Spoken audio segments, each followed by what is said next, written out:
एक गांव था, नाम था रोहिणीपुर। बहुत ही सुंदर और खुशहाल गांव था। वहां के लोग बहुत अमीर और दानवीर थे, लेकिन उस गांव में छिपा था एक बहुत गहरा रहस्य। हर किसी को उस रहस्य के बारे में पता था, पर कोई बोलता नहीं था। उस गांव के बीचों बीच थी एक जादुई मूर्ति।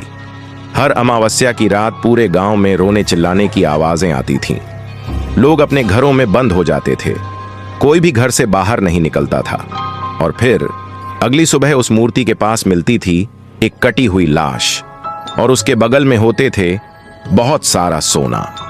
कुछ लोग कहते थे कि वो चोरी करके भाग रहा होगा, तो कुछ कहते थे कि यह एक श्राप है जो हमारे पूरे गांव को लग चुका है। एक दिन फिर शाम के समय भी एक लाश मिलती है। अब गांव के लोगों के दिलों में डर बैठ गया था। वे सीधा गांव के मुखिया के पास जाते हैं और उन्हें सब कुछ बताते हैं। मुखिया लाश के पास जाता है और देखकर कहता है, कल मेरा बेटा बदास शहर से आने वाला है, कोई भी इसके बारे में उससे कुछ नहीं कहेगा। अगले दिन मुखिया का बेटा घर आता है। नाम था राइस्टर, बहुत ही निडर और साहसी लड़का, और माता पिता का कहा मानने वाला।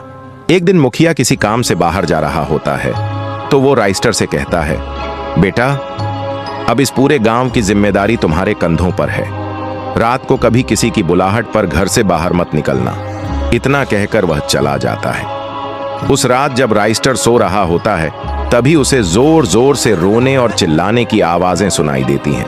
वह अचानक उठता है और खिड़की से झांक कर देखता है।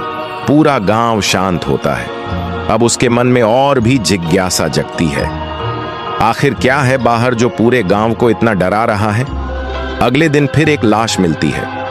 जब राइस्टर वहां पहुंचता है, तो वह ढेर सारा सोना और लाश को देखकर डर जाता है, और अब वह ठान लेता है, मैं इस रहस्य को जानकर ही रहूंगा। क्या राइस्टर इस मूर्ति का रहस्य जान पाएगा, या खुद भी इस मूर्ति के भेंट चढ़ जाएगा? अगले पार्ट के लिए कमेंट करें।